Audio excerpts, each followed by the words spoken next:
बिस्मिल्लाहिर्रहमानिर्रहीम। Orient college तलगाम की तरफ से ऑनलाइन लेक्चर्स के सिलसिले में बीएससी ऑर्गेनिक केमिस्ट्री के अगले लेक्चर के साथ मैं हाजिर खिदमत हूँ। पिछले लेक्चर में हमने अनसैचुरेटेड हाइड्रोकार्बन्स का चैप्टर स्टार्ट किया था और उसमें हमने अल्कीन्स के कुछ जनरल मेथड्स ऑफ प्रिपरेशन पढ़े थे।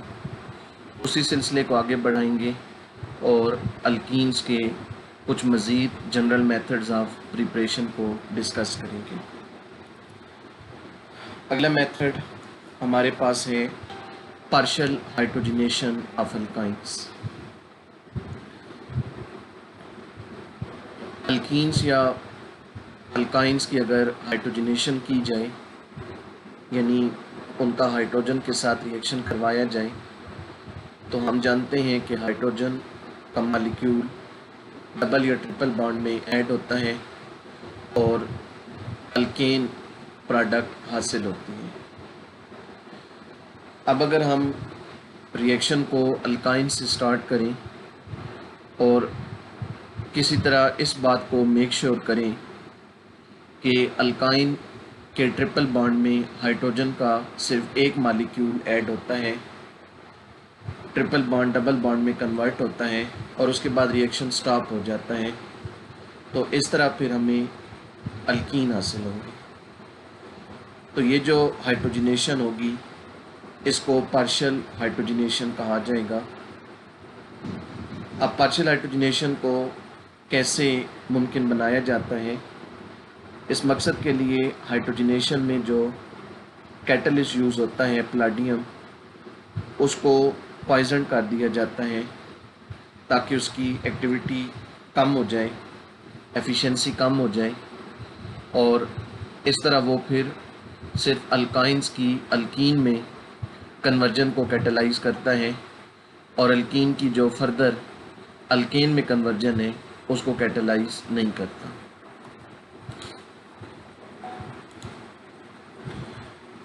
तो ये जो रिएजेंट यूज़ होता है पैलेडियम को पॉइजन करना और फिर हाइड्रोजनेशन करना, इस रिएजेंट को लिंडलर्स कैटलिस्ट कहा जाता है। तो लिंडलर्स कैटलिस्ट क्या है?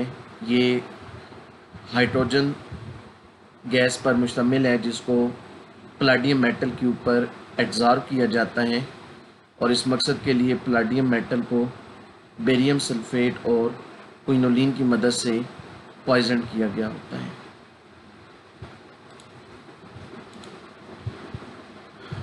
तो मसलन 2-ब्यूटाइन है, 2-ब्यूटाइन की अगर हाइड्रोजनेशन की जाए यूजिंग लिंडलर्स कैटलिस्ट, तो हाइड्रोजन का एक मॉलिक्यूल ट्रिपल बॉन्ड में ऐड होगा। इन दोनों कार्बन एटम्स में एक एक हाइड्रोजन एटम ऐड हो जाएगा, ट्रिपल बॉन्ड में से एक पाई बॉन्ड टूट जाएगा और यहाँ पर डबल बॉन्ड रह जाएगा। इस तरह अल्कीन बनेगा 2-ब्यूटाइन से 2-ब्यूटीन और 2-ब्यूटीन की जो कन्फिग्रेशन होगी वो सिस होगी, यानी दोनों डबली बॉन्डेड कार्बन के साथ जो हाइड्रोजन एटम है वो सेम साइड पर होंगे या दोनों जो मिथाइल हैं वो सेम साइड पर होंगे।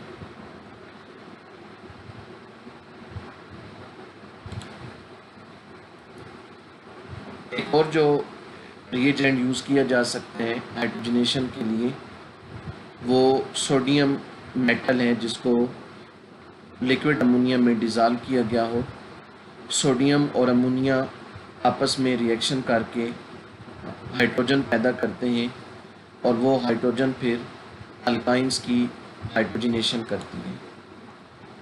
तो मसलन अगर 2-ब्यूटाइन को सोडियम के अमोनिया में सॉल्यूशन के साथ रिएक्ट करवाया जाए तो रिडक्शन होगी, ट्रिपल बॉन्ड में 2 हाइड्रोजन एटम ऐड होंगे और जो अल्कीन बनेगा उसकी कन्फिग्रेशन ट्रांस होगी, यानी अब डबली बॉन्डेड कार्बन्स के साथ जो 2 हाइड्रोजन एटम हैं वो अपोजिट साइड पर होंगे या 2 जो मिथाइल हैं वो अपोजिट साइड पर होंगे।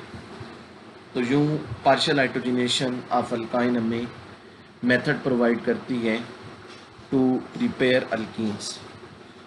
और इस रिएक्शन की बदौलत हम सिस या ट्रांस अल्कीन्स को प्रिपेयर कर सकते हैं।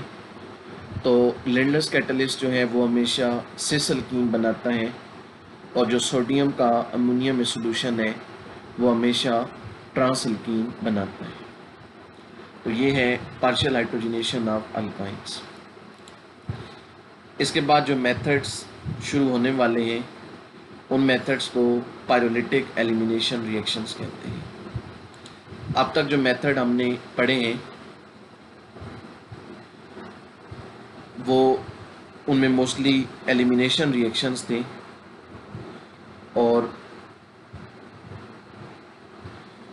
उनमें प्रोटॉन और लिविंग ग्रुप जो हैं वो अपोजिट साइड से रिमूव होते थे, यानी रिएक्शन जो थे वो ट्रांस थे।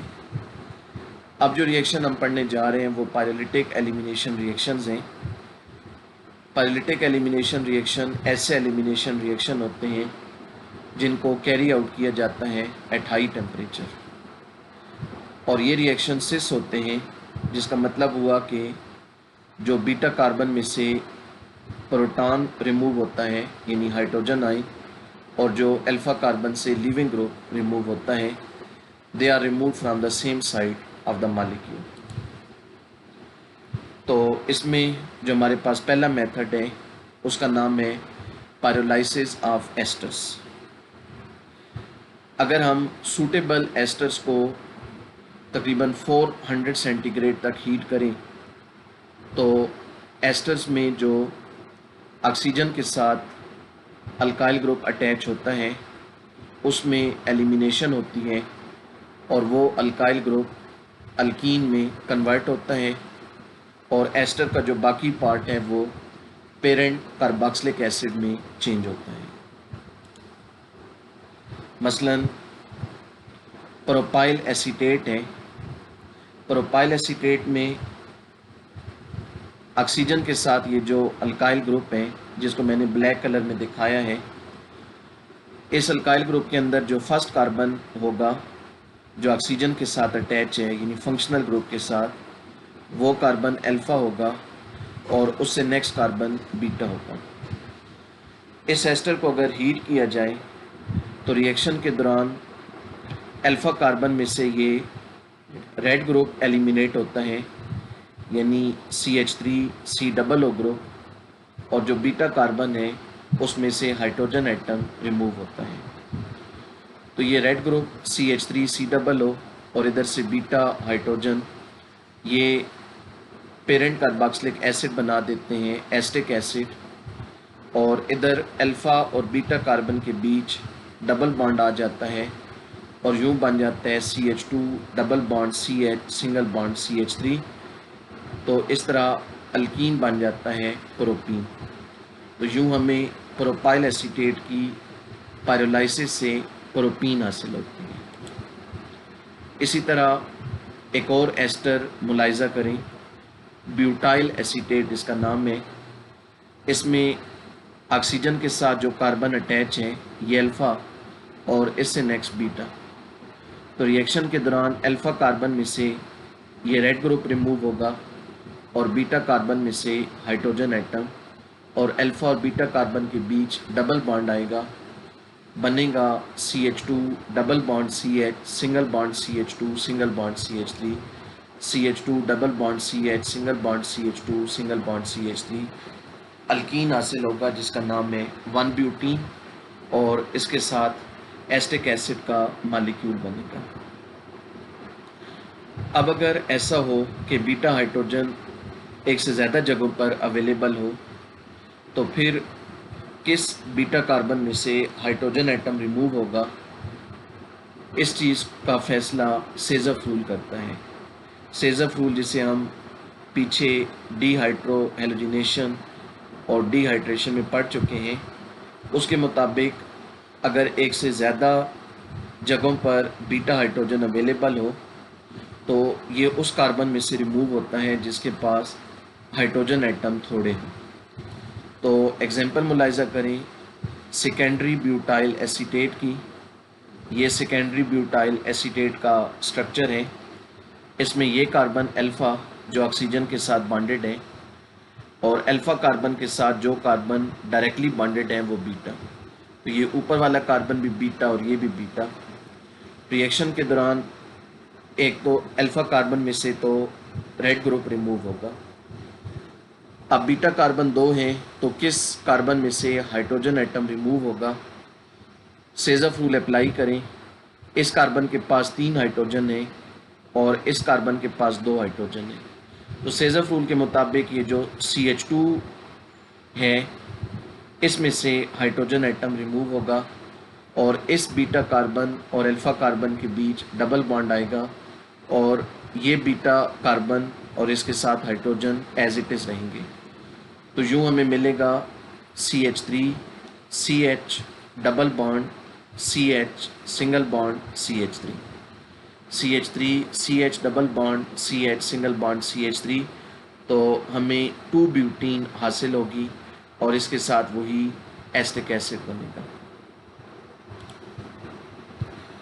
मैकेनिज़्म अगर देखें तो एस्टर की पैरालाइसिस में साइक्लिक ट्रांजिशन स्टेट इन्वॉल्व होती है। रिएक्शन के दौरान क्या होता है कि जो कार्बोनाइल ग्रुप में पाई इलेक्ट्रॉन है they attack on beta hydrogen. Beta carbon और बीटा हाइड्रोजन के दरमियान जो इलेक्ट्रॉन शेयर हो रहे हैं वो शिफ्ट होते हैं between alpha carbon and beta carbon और इधर से अल्फ़ा कार्बन और ऑक्सीजन का बॉन्ड टूटता है और ये इलेक्ट्रॉन पेयर शिफ्ट हो जाता है between carbonyl carbon and this oxygen atom. तो इधर कार्बन और इस ऑक्सीजन के दरमियान डबल बॉन्ड हो जाता है और इधर इस ऑक्सीजन के साथ सिंगल बॉन्ड रह जाते हैं और इस ऑक्सीजन के पास ये वाला हाइड्रोजन आ जाते हैं और इधर से कार्बन और ऑक्सीजन अलग-अलग हो जाते हैं। अब इस सारे प्रोसेस में एक साइक्लिक ट्रांजिशन स्टेट इन्वॉल्व है। उस साइक्लिक ट्रांजिशन स्टेट में ये होता है कि ये तमाम ग्रुप जो नए बॉन्ड हैं वो भी और जो पुराने बॉन्ड हैं वो भी मौजूद होते हैं और ये बॉन्ड पार्शली मौजूद होते हैं। यानी अब कार्बन और ऑक्सीजन का जो बॉन्ड टूटने जा रहा है वो यहाँ पार्शली मौजूद होगा। उस बॉन्ड को मैंने डॉट से शो कर दिया। ऑक्सीजन और हाइड्रोजन के दरमियान जो बॉन्ड बनने जा रहा है वो भी पार्शली मौजूद होगा, मैंने डॉट से दिखाया। हाइड्रोजन और कार्बन का जो बॉन्ड टूटने जा रहा है वो भी पार्शली अभी ये मौजूद है। कार्बन कार्बन डबल बॉन्ड जो बनने जा रहा है वो भी पार्शली मौजूद है। कार्बन ऑक्सीजन जो बॉन्ड टूटने जा रहा है वो भी पार्शली मौजूद है और ऑक्सीजन कार्बन जो बॉन्ड बनने जा रहा है वो भी पार्शली मौजूद है। अब ये ट्रांजिशन स्टेट है और ये साइक्लिक ट्रांजिशन स्टेट कहलाती है। ये अनस्टेबल है तो इसमें से फिर जो पुराने बॉन्ड हैं वो टूट जाते हैं कम्प्लीटली और नए बॉन्ड कम्प्लीटली बन जाते हैं। इसके नतीजे में ये एल्कीन बनता है RCH डबल बॉन्ड CH2 और इसके साथ ये एस्टिक एसिड का मॉलिक्यूल बन जाता है। इसके बाद अगला मेथड आ जाता है और इसका नाम है चोगिव रिएक्शन। चोगिव रिएक्शन क्या है? चोगिव रिएक्शन क्या है? इस रिएक्शन में ज़ेंथेट एस्टर्स को मॉडरेट टेम्परेचर पर हीट किया जाता है। थर्मल एलिमिनेशन रिएक्शन होता है और इसके नतीजे में अल्कीन बनते हैं along with other products. Temperature जो इन रिएक्शंस के लिए मेंटेन किया जाता है वो तकरीबन 200 सेंटीग्रेड है। अब ज़ेंथेट एस्टर्स क्या हैं? ज़ेंथेट एस्टर्स जो हैं इनका फंक्शनल ग्रुप ये होता है SCSO। इसमें इस सल्फ़र और इस ऑक्सीजन का एक एक बॉन्ड फ्री होता है। इन दोनों के साथ दो एक जैसे या डिफरेंट अल्काइल ग्रुप अटैच होते हैं। तो SC double bond S single bond O ये फंक्शनल ग्रुप जिन मॉलिक्यूल में पाया जाए उन्हें ज़ेंथेट एस्टर्स कहते हैं। अब ज़ेंथेट एस्टर बनाए कैसे जाते हैं, इस मकसद के लिए सूटेबल अल्कोहल को कार्बन डाइसल्फाइड और सोडियम हाइड्रोक्साइड के साथ रिएक्ट करवाया जाता है, followed by the treatment of sodium xanthate. Reaction में सोडियम ज़ेंथेट बनता है एक साल्ट। उस साल्ट को फिर मिथाइल आयोडाइड के साथ रिएक्ट करवा दिया जाता है और इस तरह हमें ज़ेंथेट एस्टर्स मिलते हैं। ये ज़ेंथेट एस्टर की प्रिपरेशन है। ये हमारे पास एक जनरल फार्मूला है अल्कोहल्स का। तो अल्कोहल को जब CH2 और NaOH के साथ रिएक्ट करवाया जाता है तो एक वाटर मालिक्यूल एलिमिनेट होता है,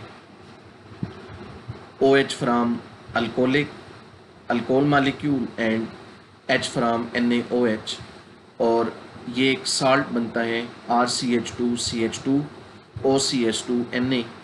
इन साल्ट्स को सोडियम ज़ेंथेट्स कहते हैं। ये एक सोडियम ज़ेंथेट बना। इस साल्ट को अगर मिथाइल आयोडाइड के साथ रिएक्ट करवा दिया जाए तो जो मिथाइल ग्रुप है वो सोडियम आयन को रिप्लेस कर देगा, सोडियम आयन आयोडाइड आयन के साथ सोडियम आयोडाइड बना देंगे, यहाँ सोडियम आयन की जगह मिथाइल ग्रुप आ जाएगा, तो ये एक ज़ेंथेट एस्टर बन जाएगा। अब ये जो सोडियम ज़ेंथेट एस्टर्स हैं, इनको अगर हीट किया जाए एट अबाउट 200 सेंटीग्रेड तो ऑक्सीजन के साथ जो अल्काइल ग्रुप अटैच होता है उसमें एलिमिनेशन होती है, बिल्कुल जिस तरह एस्टर्स की दफ़ा हमने देखा था, और इसके नतीजे में अल्कीन बनते हैं। तो अब यहाँ इस ऑक्सीजन के साथ जो कार्बन एटम अटैच है ये कार्बन अल्फ़ा है और इसके साथ जो कार्बन अटैच है वो बीटा। तो रिएक्शन के दौरान जो अल्फ़ा कार्बन है इसमें से ये ग्रुप रिमूव होता है, CH3 CH2O ग्रुप, और जो बीटा कार्बन है इसमें से एक हाइड्रोजन एटम रिमूव होता है। तो वो हाइड्रोजन इस ऑक्सीजन के साथ मिलकर ये बना देता है CH3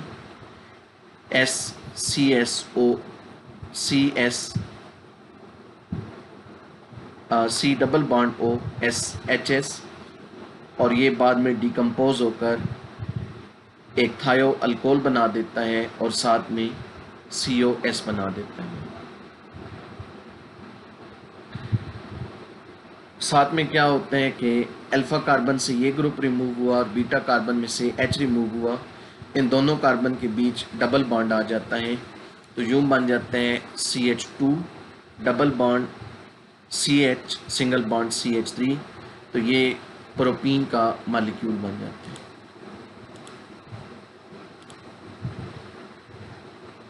एक और एग्जांपल देखें।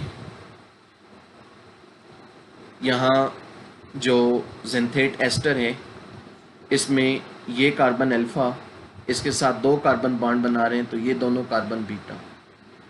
अब बीटा कार्बन दो हैं तो यहाँ भी सेज़फ रूल अप्लाई होते हैं कि अगर बीटा हाइड्रोजन एक से ज़्यादा जगहों पर अवेलेबल हो तो सेज़फ रूल अप्लाई होगा, उस बीटा कार्बन में से हाइड्रोजन एटम रिमूव होगा जिसके पास हाइड्रोजन एटम कम है।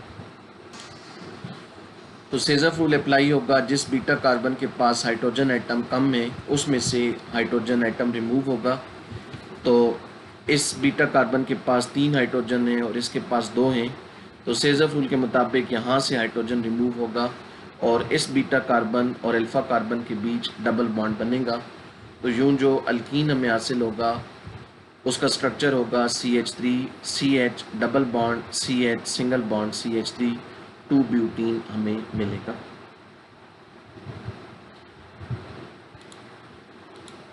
इसके बाद एक और मेथड आ जाता है और उसका नाम है कोप रिएक्शन। कोप रिएक्शन क्या है? इस रिएक्शन में टर्शरी अमोनियम हाइड्रोक्साइड लिए जाते हैं और उनको तकरीबन 150 सेंटीग्रेड तक हीट किया जाता है। टर्शरी अमोनियम हाइड्रोक्साइड की जब पायरोलाइसिस होती है हीट करने पर, तो इसके नतीजे में सेकेंडरी अमाइन बन जाते हैं और साथ में अल्कीन बन जाते हैं। टर्शरी अमाइन ऑक्साइड जो है, सॉरी हाइड्रोक्साइड नहीं, oxide, tertiary amine oxide use किए जाते हैं।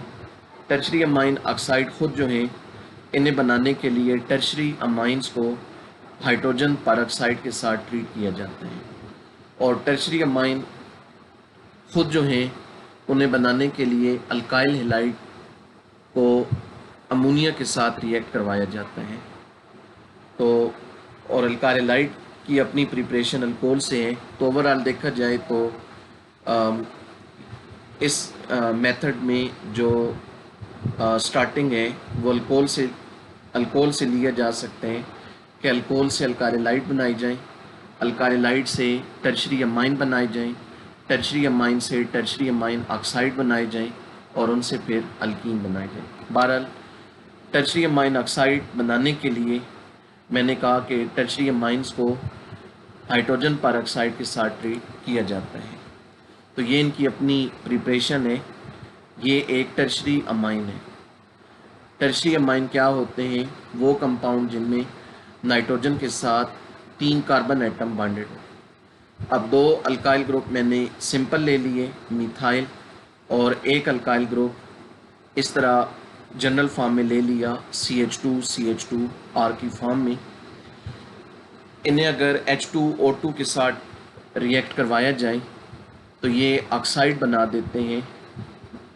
ऑक्साइड में क्या होगा कि नाइट्रोजन और ऑक्सीजन के दरमियान एक बॉन्ड होगा। H2O2 ऑक्सीजन एटम प्रोवाइड करेगा नाइट्रोजन को, नाइट्रोजन अपने लोन पेयर के ज़रिए ऑक्सीजन के साथ बॉन्ड बनाएगा, और इसके नतीजे में नाइट्रोजन पर पॉजिटिव चार्ज आएगा और ऑक्सीजन पर नेगेटिव चार्ज आएगा।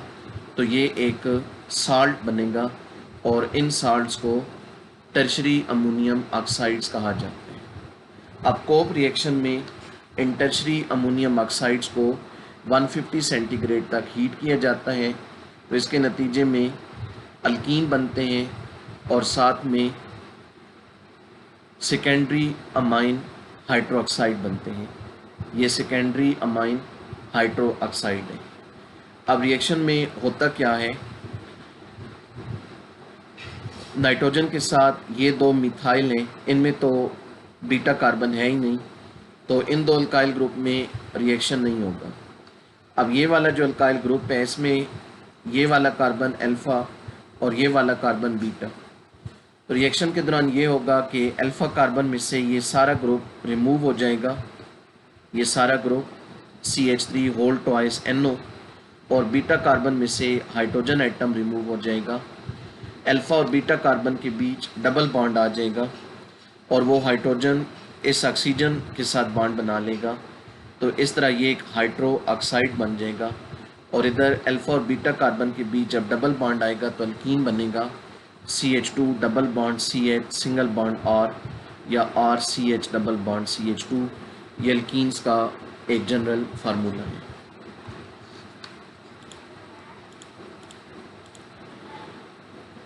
मैकेनिज़्म देखें तो इसके मैकेनिज़्म में भी साइक्लिक ट्रांजिशन स्टेट इन्वॉल्व है। रिएक्शन की इब्तदा यूँ होती है कि इस ऑक्सीजन पर नेगेटिव चार्ज है, ये अपने नेगेटिव चार्ज के ज़रिए एक बीटा हाइड्रोजन को इंटरेक्ट करता है। बीटा हाइड्रोजन का बीटा कार्बन के साथ ये जो बॉन्ड है ये शिफ्ट होता है between beta carbon and alpha carbon, और फिर अल्फ़ा कार्बन का जो नाइट्रोजन के साथ बॉन्ड है वो भी टूटता है।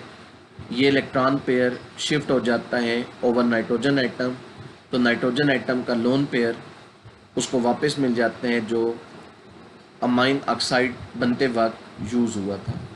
तो यहाँ पर 3 चेंजेस आती हैं।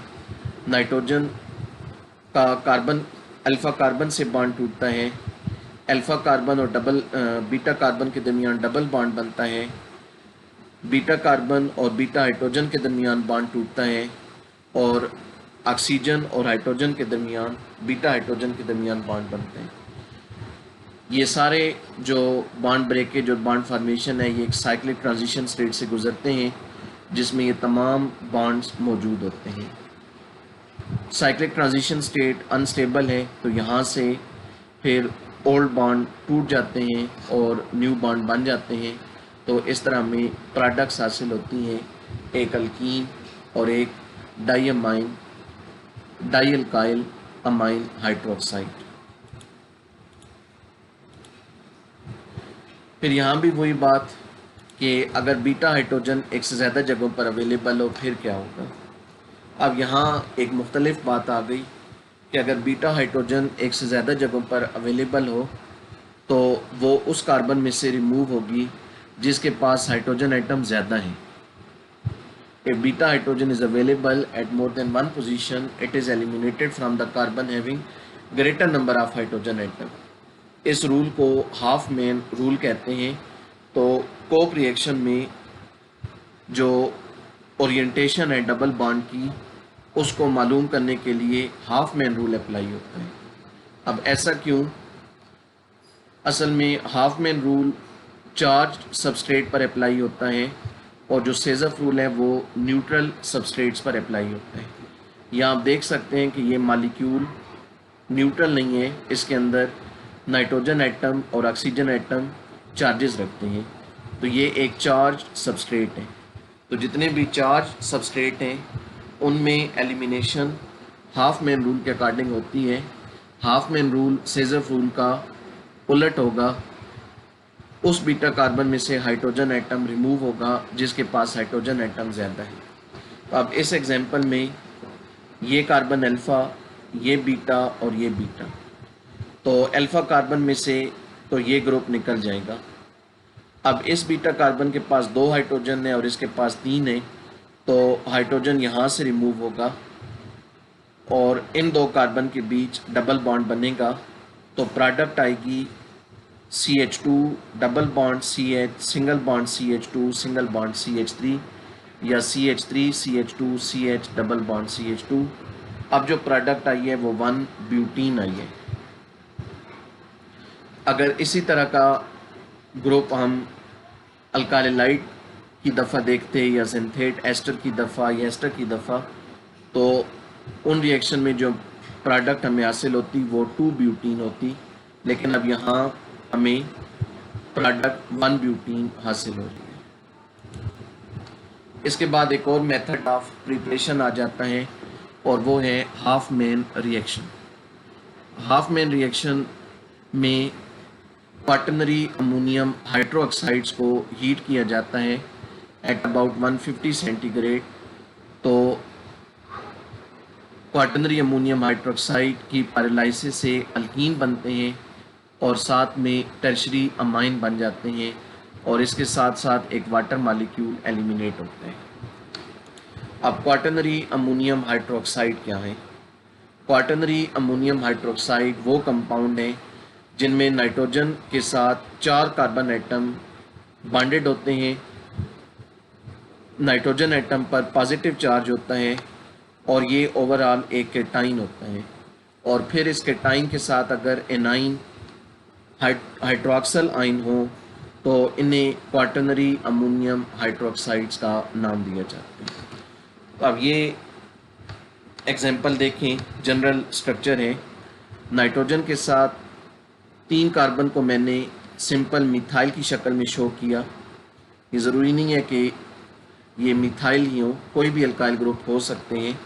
बहरहाल 3 अल्काइल ग्रुप मैंने सिंपल लिए और चौथा अल्काइल ग्रुप इस तरह जनरल फॉर्म में लिया CH2CH2R।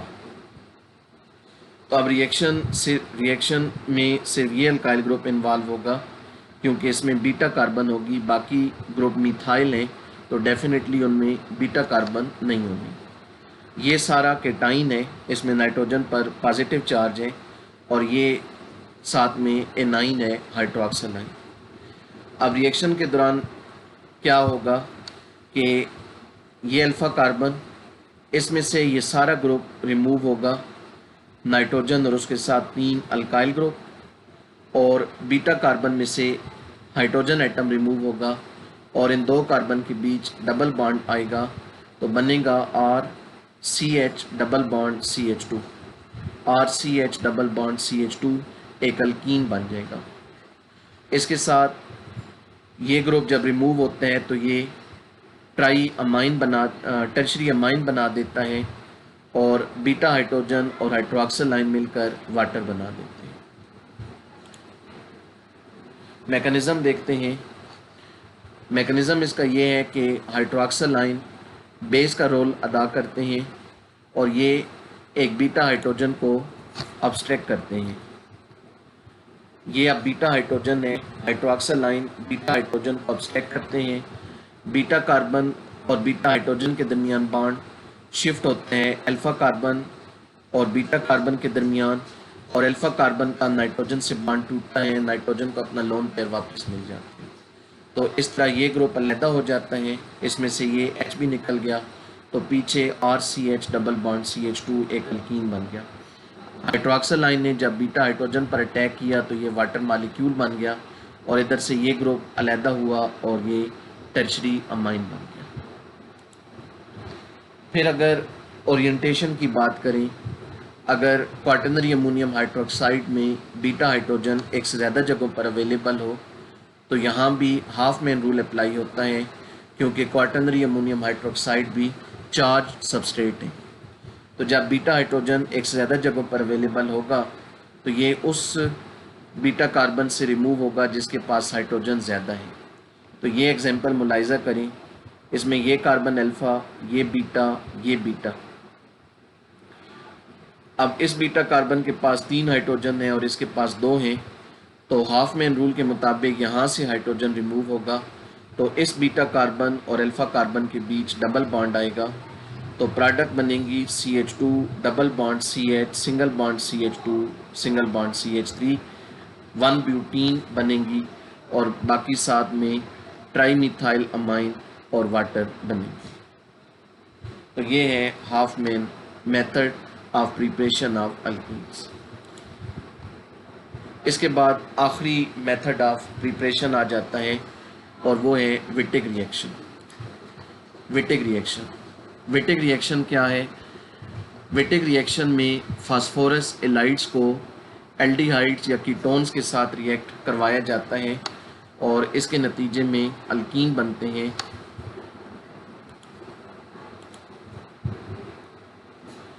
अब सबसे पहले हम देखेंगे कि फास्फोरस एलाइड्स क्या हैं और उससे पहले देखेंगे कि एलाइड्स क्या हैं। एलाइड टर्म को अगर हम देखें तो एलाइड से मुराद ऐसे डाईपोलर मॉलिक्यूल होते हैं जिनमें एक एटम पर फॉर्मल नेगेटिव चार्ज होता है और एक और एटम पर फॉर्मल पॉजिटिव चार्ज होता है। अब जिस एटम पर नेगेटिव चार्ज है वो आमतौर पर कार्बन एटम होता है और साथ में पॉजिटिव चार्ज जिस एटम पर होता है वो मोस्टली सल्फ़र, नाइट्रोजन या फास्फोरस एटम होता है। और ये दोनों जो एटम हैं इनके ऑक्टेट भी कंप्लीट होते हैं। तो एलाइड की डेफिनेशन ये है कि एलाइड एक न्यूट्रल येट डाईपोलर मॉलिक्यूल है जिसमें एक कार्बन एटम पर फॉर्मल नेगेटिव चार्ज होता है और एक और हेट्रो एटम जो कि आमतौर पर सल्फ़र, नाइट्रोजन या फास्फोरस होते हैं उस पर फॉर्मल पॉजिटिव चार्ज होता है और कार्बन और इस हेट्रो एटम के ऑक्टेट जो होते हैं वो मुकम्मल होते हैं। तो अगर एलाइड्स में हेट्रो एटम फास्फोरस आ जाए तो इन्हें फास्फोरस एलाइड्स कहते हैं। अगर हेट्रो एटम सल्फ़र हो तो सल्फ़र एलाइड्स कहलाते हैं और अगर हेट्रो एटम नाइट्रोजन हो तो ये नाइट्रोजन एलाइड्स कहलाते हैं। तो हम यहाँ पर बात करेंगे फास्फोरस एलाइड्स की। फास्फोरस एलाइड्स को हम 2 रेजोनेंस फॉर्म्स में लिख सकते हैं। उसकी पहली रेजोनेंस फॉर्म ये है, फास्फोरस के साथ 4 अल्काइल ग्रुप्स हैं, 3 अल्काइल ग्रुप्स को मैंने जनरल फॉर्म में लिख दिया और चौथे अल्काइल ग्रुप में मैंने उसको डबल मिथाइलिन ग्रुप से शो कर दिया कि फास्फोरस के साथ एक मिथाइलिन ग्रुप अटैच है। तो फास्फोरस इस फॉर्म में टोटल 5 बॉन्ड बना रहा है, 3 सिंगल बॉन्ड और 1 डबल बॉन्ड। इसकी दूसरी रेजोनेंस फॉर्म इस तरह आएगी कि यहाँ सिंगल बॉन्ड होगा और ये जो पाई इलेक्ट्रॉन्स हैं ये कार्बन के पास बतौर नेगेटिव चार्ज होंगे और इस तरह फास्फोरस जब 4 बॉन्ड बनाएगा तो उस पर पॉजिटिव चार्ज होगा। अब ये वाली जो फॉर्म है ये एलाइड की डेफिनीशन को सेटिस्फाई कर रही है। तो इस टाइप के जो कंपाउंड्स हैं जिनका स्ट्रक्चर इस टाइप का होता है, इन्हें फास्फोरस एलाइड्स कहते हैं। तो फास्फोरस एलाइड्स में क्या होगा, फास्फोरस के साथ 4 कार्बन एटम बॉन्डेड होंगे, उनमें 3 जो कार्बन एटम या अल्काइल ग्रुप्स हैं वो तो न्यूट्रल होंगे, लेकिन जो चौथा होगा वो कार्ब एनाइन होगा, यानी उसमें कार्बन एटम के ऊपर नेगेटिव चार्ज होगा। अब एलाइड बनाए कैसे जाते हैं? एलाइड बनाने के लिए आमतौर पर ट्राईफिनाइल फास्फीन को लिया जाता है और उसे अल्काइल हेलाइड के साथ रिएक्ट करवाया जाता है। इसके नतीजे में ट्राईफिनाइल अल्काइल फास्फोनियम हेलाइड्स बनते हैं जो कि साल्ट होते हैं। इन साल्ट्स को अगर किसी स्ट्रांग बेस मसलन NaOH या N-ब्यूटाइल लिथियम या फिनाइल लिथियम के साथ रिएक्ट करवाया जाए ड्राई ईथर सॉल्वेंट में या टेट्राहाइड्रोफुरान सॉल्वेंट में, तो इससे फास्फोरस एलाइड बनते हैं। तो मसलन ये ट्राईफिनाइल फास्फीन है C6H5 होल थ्राइस P। अगर हम इसका रिएक्शन किसी सूटेबल अल्काइलाइड से कराएं, ये अल्काइलाइड का जनरल फार्मूला है RCH2Br। अल्काइलाइड में हम जानते हैं कार्बन हेलोजन बॉन्ड पोलर होता है with negative charge on bromine atom and positive charge on carbon atom. तो रिएक्शन के दौरान होता क्या है कि फास्फोरस के पास लोन पेयर है, ये अपने लोन पेयर के ज़रिए इस इलेक्ट्रोफिलिक कार्बन पर अटैक करता है, तो ये वाला कार्बन एटम फास्फोरस के साथ बॉन्डेड हो जाते हैं। तो फास्फोरस के साथ इस कार्बन ने बॉन्ड बना लिया, बाकी ग्रुप एज इट इज़ रहे। अब क्योंकि फास्फोरस के 4 बॉन्ड हैं तो इस पर फॉर्मल पॉजिटिव चार्ज आ गया। जब कार्बन ने फास्फोरस के साथ बॉन्ड बनाया तो यहाँ से कार्बन ब्रोमीन बॉन्ड टूट गया, ब्रोमीन इस इलेक्ट्रॉन पेयर को साथ लेकर यहाँ से अलहदा हो गया, तो वो ब्रोमाइड आयन फिर इस कैटाइन के साथ मौजूद होगा टू सेटिस्फाई इट्स चार्ज। तो अब ये एक साल्ट है, इस साल्ट का जनरल नेम होगा, यहाँ क्योंकि R है तो हम इसका जनरल नेम बताएंगे triphenyl alkyl phosphonium bromide. Triphenyl alkyl phosphonium bromide. इन साल्ट्स को अगर हम किसी बेस के साथ ट्रीट करवाएं, NaOH के साथ या N-ब्यूटाइल लिथियम के साथ या फिनाइल लिथियम के साथ, तो होगा क्या कि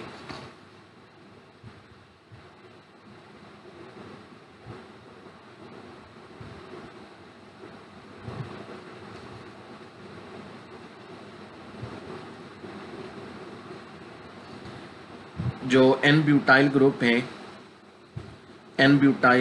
है वो एक बीटा हाइड्रोजन रिमूव करके ब्यूटेन बना देगा। ब्रोमाइड आयन और लिथियम ब्रोमाइड बना देंगे। तो फिर जो बीटा हाइड्रोजन नहीं, अल्फ़ा हाइड्रोजन, N-ब्यूटाइल ग्रुप अल्फ़ा हाइड्रोजन रिमूव करेगा। अल्फ़ा हाइड्रोजन वो हाइड्रोजन होगा जो अल्फ़ा कार्बन के साथ बॉन्डेड होगा, और अल्फ़ा कार्बन का मतलब होगा वो कार्बन एटम जो फास्फोरस एटम के साथ बॉन्डेड है। अब यहाँ ये कार्बन अल्फ़ा है तो इसमें से एक हाइड्रोजन N-ब्यूटाइल ग्रुप के साथ ब्यूटेन बना देगा, तो फिर इस कार्बन पर नेगेटिव चार्ज आ जाएगा। तो यहाँ R आना है, या मैंने CH3 लिख दिया है, ये बाद में हैंड आउट्स में ठीक हो जाएगा क्योंकि इधर हमने R लिए हुए हैं, तो यहाँ भी R आप लिख देंगे, और जो कार्बन फास्फोरस के साथ बॉन्डेड है उस पर नेगेटिव चार्ज आ गया। और फिर इसकी रेजोनेंस फॉर्म में ये होगा कि ये नेगेटिव चार्ज जो है ये फास्फोरस के साथ बॉन्ड बनाने में यूज़ हो जाएगा। तो कार्बन और फास्फोरस के बीच डबल बॉन्ड आ जाएगा। यहाँ भी मिस्टेक है, डबल बॉन्ड यहाँ नहीं आएगा, फास्फोरस और कार्बन के बीच आएगा, और यहाँ वही सिंगल बॉन्ड R होगा। तो इस तरीके से एलाइड्स बन जाएंगे। अब अल्कीन बनाने के लिए क्या किया जाता है? अल्कीन बनाने के लिए जो फास्फोरस एलाइड होते हैं उन्हें एल्डिहाइड या कीटोन के साथ रिएक्ट करवाया जाता है। तो एग्जांपल लेते हैं, ये एक फास्फोरस एलाइड है। इसका रिएक्शन अगर एसीटोन से करवाया जाए एट 0 सेंटीग्रेड तो ओवरऑल रिएक्शन ये होगा कि इधर से ये जो ट्राईफिनाइल फास्फोरस ग्रुप है ये, और इधर से जो ये वाला ऑक्सीजन है ये मिलकर बना देते हैं ट्राईफिनाइल फास्फोरस ऑक्साइड। और जो ये वाला कार्बन है एसीटोन में कार्बोनाइल कार्बन, और इधर जो ये अल्फा कार्बन था यानी carbon atom bonded to phosphorus atom, ये आपस में डबली बॉन्डेड हो जाते हैं। इनके दरमियान डबल बॉन्ड आता है, यानी एक ये वाला ग्रुप CH3CH ग्रुप और इधर से ये वाला ग्रुप, ये आपस में जॉइंट हो जाते हैं थ्रू डबल बॉन्ड। तो ये एक अल्कीन बन गया, ये एक अल्कीन बन गया जिसका नाम है 2-मिथाइल 2-ब्यूटीन।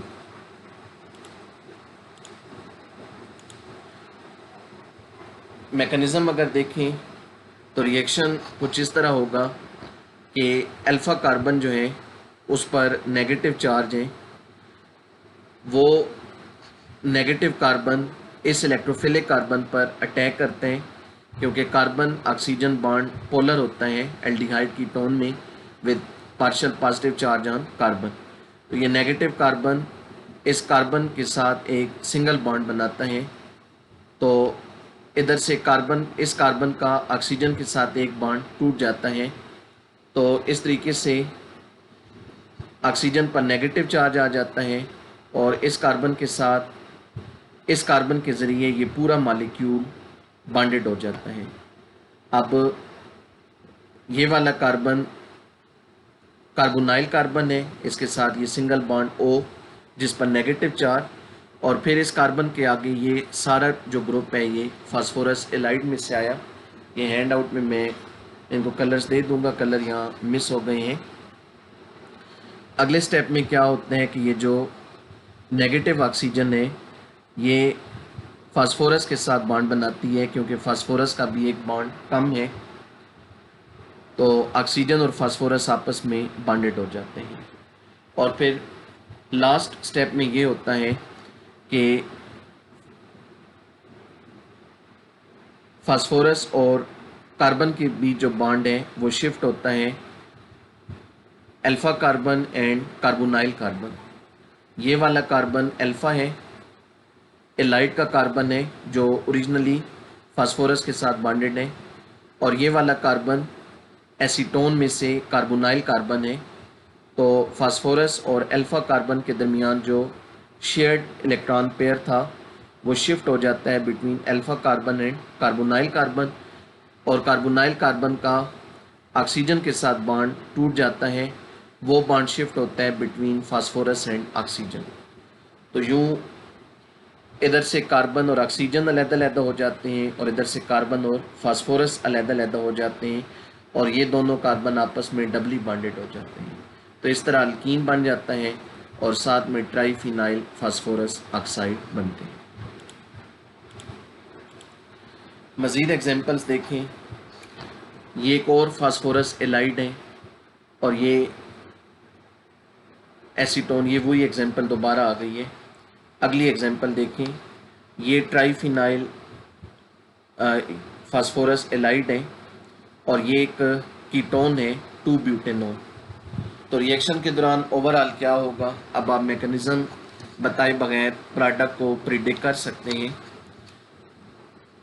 ये वाला जो ब्लू कार्बन है और इधर जो ये वाला रेड अल्काइल ग्रुप है एक्सक्लूडिंग ऑक्सीजन, ये आपस में बॉन्डेड हो जाएंगे। कौन से कार्बन आपस में बॉन्ड बनाएंगे? एलाइड में से ये वाला कार्बन जो फास्फोरस के साथ बॉन्डेड है, और कीटोन में से ये वाला कार्बन जो ऑक्सीजन के साथ डबली बॉन्डेड है। ये दो कार्बन आपस में डबली बॉन्डेड हो जाते हैं। ओवरऑल रिएक्शन का रिजल्ट ये निकलते हैं, इनके दरमियान डबल बॉन्ड आ जाता है, तो ये एक अल्कीन बन जाएगा 3-मिथाइल 3-हेक्सीन, और बाकी वही triphenyl phosphorus oxide.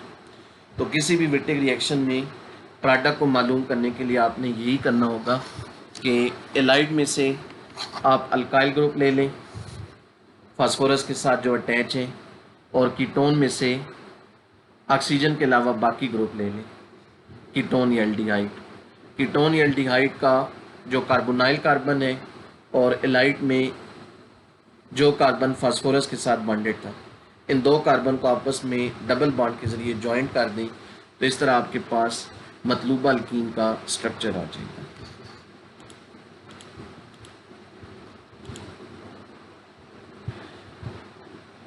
Wittig reaction का जो एक एडवांटेज है, जो इसे एलिमिनेशन मेथड पर एक फोकियत देता है, प्रेफरेंस देता है, वो ये है कि इसमें एक तो ओरिएंटेशन इन्वॉल्व नहीं है। इसमें ये कोई चक्कर इन्वॉल्व नहीं है कि एक से ज़्यादा जगहों पर बीटा हाइड्रोजन हो, क्योंकि उस सूरत में फिर हमें एक से ज़्यादा अल्कीन्स का मिक्सचर हासिल होता है। जो एक और सिग्निफिकेंस है वो ये है कि एक अल्कीन बनाने के लिए हमारे पास एक से ज़्यादा चॉइसेस होती हैं कि हम कौन सा एल्डिहाइड या कीटोन लें और कौन सा एलाइड लें। इसको एक्सप्लेन करने के लिए मैं आपको एग्जांपल देता हूँ कि अगर हमने ये बनाना हो 2 मिथाइल 2 ब्यूटीन, तो आप इसमें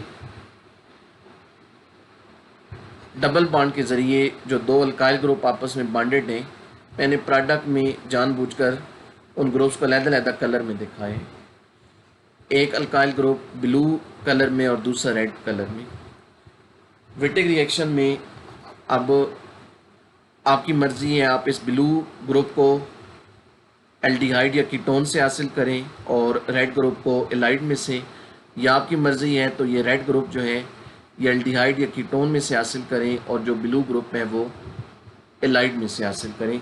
आपके पास दोनों चॉइसेस होंगी।